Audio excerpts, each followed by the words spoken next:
네, 새정치민주연합 나주화순위 지역구죠. 신정훈 의원이 특별시, 광역시의 자치구 군 폐지는 헌법 정신을 위배한 것이다라고 주장하고 나섰습니다.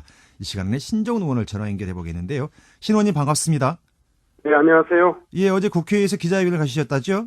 네네. 예, 지방자치 종합계획을 선보라 이렇게 주장하시다고 들었습니다. 그런데 우선 네. 그 지난해 발표됐던 지방자치 발전 종합계획 이 골자를 좀 소개를 해 주십시오. 지방자치 발전 종합계획의 핵심 내용은 네. 지금 현재 그 인구의 절반이 생활하고 있는 특별시하고 광역시에 자치구를 폐지하겠다 하는 내용을 담고 있습니다. 임명제로 하겠다 이런 말씀인가요? 예, 형식적으로는 구청장을 선출할 수도 있고 임명할 수도 있지만 네. 구의회를 폐지하겠다 하는 내용을 분명히 하고 있으므로 네. 의회가 없는 자치구라고 하는 것은 사실상 그 폐지하는 것이나 마찬가지다. 저는 그렇게 보고 있습니다. 네. 특별시와 광역시 자치구, 군과 해당 의회도 폐지하는 내용이 핵심이라고 말씀을 주셨는데 어떻게 해서 이런 안이 나왔습니까? 사실 그 특별시, 광역시의 그 자치구가 여러 지역으로 나누어서 중복 투자하고 또 주민 그 서비스의 불균형을 낳고 있어서 네. 개편이 필요하다.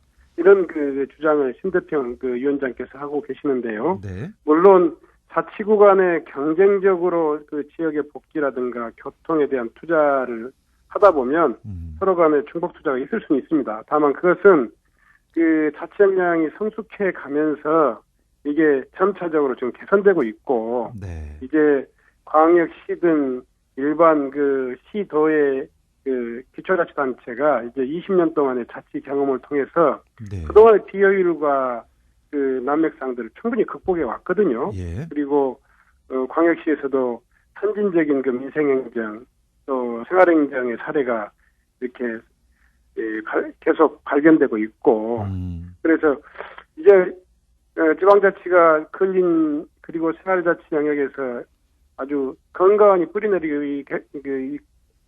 있는 실정인데 네. 느닷없이 인구의 절반이 사는 광역시 특별시의 자치구를 없애겠다, 행정구로 바꾸겠다 하는 것은 네. 헌법이 보장하고 있는 지방자치 이 정신을 전면적으로 위배하는 것이고 네. 지방자치 역사의 어떤 그 역행하는 처사다. 우리는 도저히 용납할 수 없다. 이렇게 생각하고 있습니다. 네, 제가 정확하게 기억을 못 하겠습니다만 서울시 같은 경우도 25개 구가 있고 부산도 17개인가 이런 구가 있는 것 같은데 만약에 네. 구청을 폐지를 하면 소통령들이 많이 나오겠네요. 그렇죠. 예. 예, 물론 소통령이 나오는 거야 어떤 의미를 가질지 모르겠지만 가장 중요한 건 주민의 입장에서 보면 그렇죠. 주민들의 요구, 민생의 요구뿐만이 아니라 생활하면서 여러 가지 교통, 교육, 환경 이런 그 행정 수요가 아주 다양해지고 또 이제 세분화되고 있습니다. 네. 이런 그 행정을 천만 도시의 수장인 박원순 시장 혼자 다 해결해라. 아니면 광주시장인 윤장현 시장이 전체 지역의 세세한 골목 행정까지를 책임질 수 있다. 이런 것은 기본적으로 행정의 편의주의 아니면 아주 그 독점적인 그런 잘못된 발상이다 이렇게 생각하고 있습니다. 알겠습니다. 참 이 안을 만든 곳이 대통령 소속의 지방자치발전위원회 이른바 지발이라고 하는데요. 지금 이게 이 설명회를 앞두고 있다고 들었습니다. 앞으로 어떤 절차가 진행될 예정입니까? 내일 정부 청사에서 공청회를 한다고 그래요. 그런데 출입증을 그 지방 사단체 그러니까 도지사 쪽에 2명 그리고 자치단체장 쪽에 2명 그리고 위에 쪽에 2명 이런 식으로 해가지고 네. 아주 밀실해서 공청회를 하겠다는 거고 국민들의 특히 그 지방행정의 이해 당사자인 시민이나 시민단체의 의견은 원천적으로 지금 귀 막고 있기 때문에 예. 이 공청회 내지는 설명회가 정상적인 절차로 볼 수 있는 건지 따져봐야 될 것 같습니다. 그렇다면 신 의원께서는 이 지금 지발이 안을 완전 처리하라 이런 말씀이신지 아니면 수정을 하라 이런 말씀이신가요?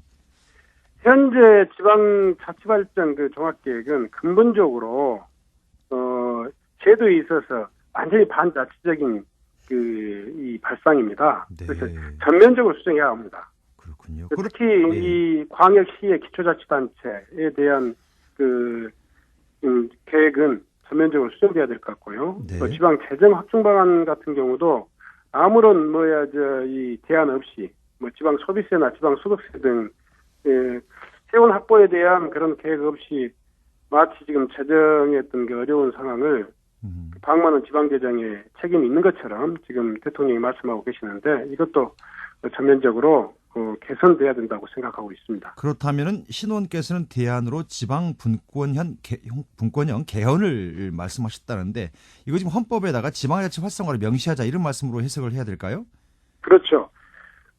지금까지는 이제 개헌 이야기가 나올 때마다 대통령 중심제의 권력 독점을 좀 분산시키자 이런 뜻이 있는데요. 저희들은 이제 그걸 원천적으로 대통령 중심제의 그 권력 독점을 분산시키는 것은 지방자치제가 제대로 그 권한과 재정권까지 완벽하니 보유하면서 지방이 중앙에서 해결해야 될 그런 많은 과제들을 지방이 좀 같이 분담하는 그런 것이 아마 그 대통령제의 어떤 폐해를 막을 수 있는 가장 그 바람직한 방향이 아니겠는가. 네. 그리고 그 주민들의 어떤 참정권이랄까, 주민들의 여러 가지 민생 정책들을 올바로 그 해결할 수 있는 방법이 아니겠는가 이런 차원에서 헌법에 지방 국권국가를 명시하고 개별 법령에도 그런 정신들을 담아서 지방 자치를 좀 더 발전적으로 해보자 이런 뜻입니다.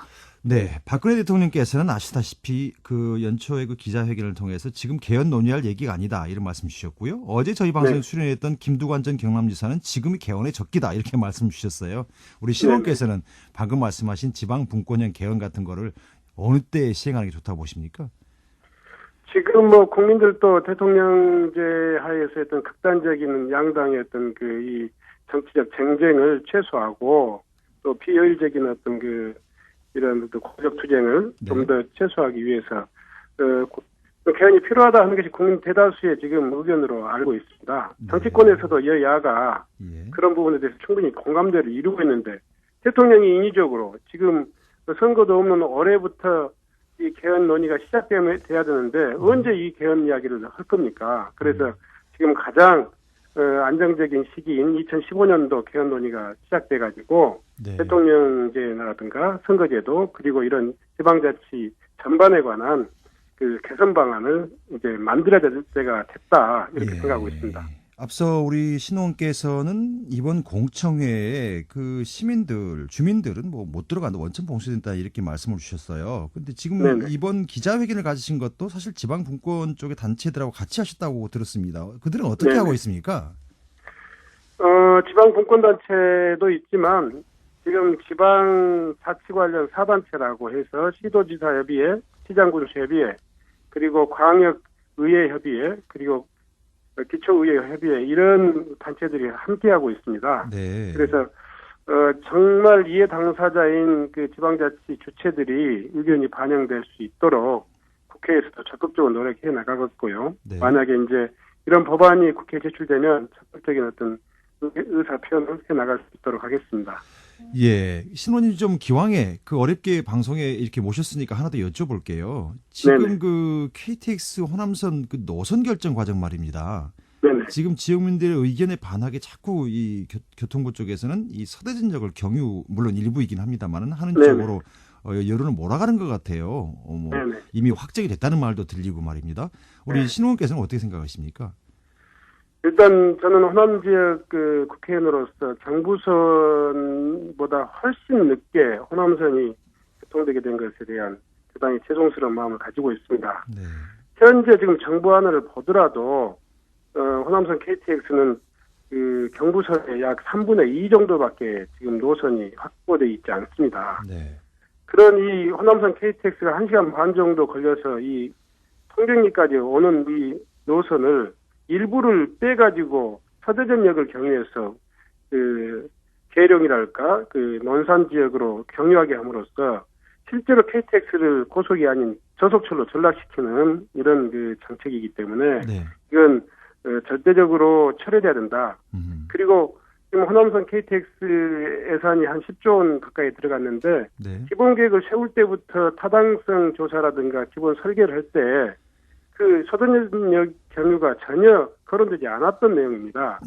국가 재정을 수많은 재정을 투자하고 나서 그 이후에 이제 개통식이 한 달도 안 남겨놓고 이것을 그 정치적인 이유로 이렇게 변경시키겠다. 이것은 정말 국가 재정뿐만이 아니라 호남 지역을 무시하는 것이다. 네. 그렇게 생각하기 때문에 예.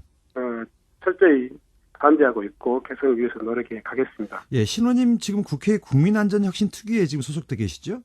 네네, 그렇습니다. 예, 조현아 부사장 얘기 좀 해보고 싶어요. 네네. 예, 대한항공 조현아 부사장 쪽에서는 물론 네. 변호인 측의 주장이긴 합니다만은 이거 뭐 항로 변경이 아니다 자꾸 이렇게 주장을 하고 있고 뭐 이거 빨리 좀 사태를 덮으려는 그런 그 움직임을 자꾸 보이고 있는데 그 국회의원으로서 이런 거는 어떻게 보십니까?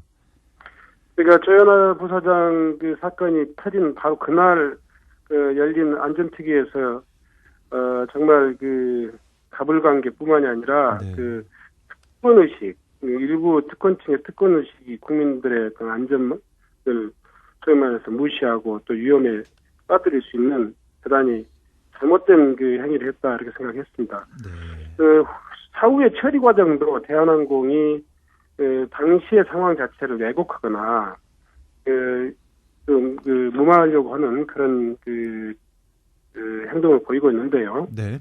철저히 이 부분에 대해서는 그 시간 동안 많은 사람들에게 기본적인 질서 자체를 개인의 기분에 의해서 좌지우지하고 위험에 빠뜨릴 수 있는 아주 잘못된 정책이라고 생각하고 있기 때문에 예. 그 부분에 대해서는 국토부가 원칙적으로 대응해 나갈 것이고 또 그렇게 해 나가야 된다고 생각하고 있습니다. 예, 신호님 지역구 얘기 좀 해보고 싶어요. 그 지난해였던가요? 그 비가 많이 오고 일조량이 부족해서 벼 이삭돌병 피해 농가가 많았지 않습니까? 네네. 그 이번에 재해복구비가 지급된다고 소식 들었는데 뭐 그 소식은 알고 계시는가요? 네네.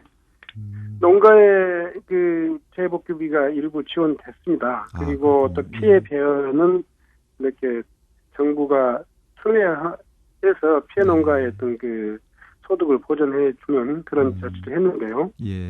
잘 아시겠지만 지금까지 재해대책법에 규정되어 있는 병충해 피해에 대한 지원을 정부가 단 한 차례도 해오지 않다가 저도 그렇게 들었습니다. 예. 이번에 적극적인 노력에 의해서 아주시나 나주시의회가 적극적인 노력을 했고 또 네. 제가 국회에서 정부의 조건 그 보람으로 이번에 처음으로 이렇게 지원이 할 수 있게 되었습니다. 네, 그 신호님 이미지를 좀 부드럽게 가지고 하실 필요가 있어요.